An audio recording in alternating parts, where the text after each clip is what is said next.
Yo, what is up mga paps? This is your NBA Fantasy Papi in the house at gusto kong bigyan ng props yung ating partner and sponsor for covering NBA Finals, the Dallas Mavericks versus the Boston Celtics. So, I'm talking about Daily Fantasy, isa sa bagong Daily Fantasy app dito sa Pilipinas. So, quick tour para sa Daily Fantasy.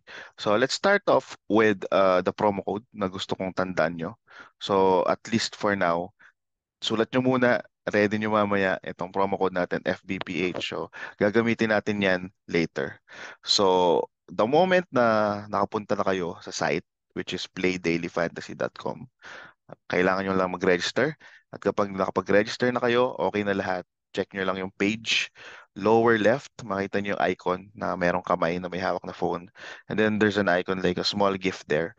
So, the moment na i-click nyo to, and magkakaroon ng pop-up window.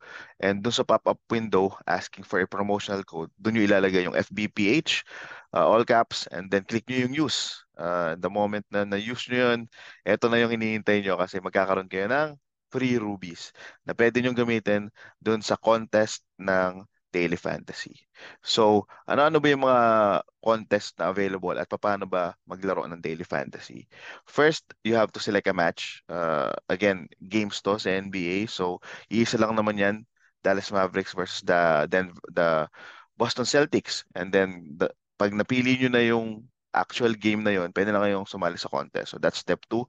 Merong contest for beginners, for experts, and for intermediate. Dito sa sample natin, expert yung sinilihan natin. And then third step na kailangan gawin is mag-create tayo ng team. So required na pumili ng 8 players coming from either the Boston Celtics and the Dallas Mavericks. Ako, ang pinili ko dito, balanced team siya. So composed of Jalen Brown, Drew Holiday, Derek White, Jaden Hardy, Josh Green, PJ Washington, Kristaps Porzingis, at Maxi Kleber.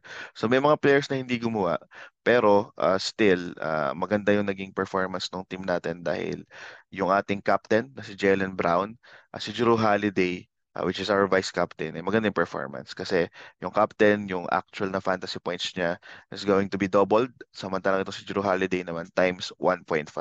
So kapag na-accumulate lahat ng fantasy points, meaning kung ano yung na-score na stats, in reality, may kaakibat yun na score sa daily fantasy. So ngayon, hindi nyo po problemahin kung paano i-add yan. Don't worry about it. Auto-generated yan. And then every end of games, doon na malalabas yung tally at kung sino yung rank number 1 or champion for that contest. So for this one, tayo yung sinuwerteng nanalo ng 400 rupees for the expert contest last game 2.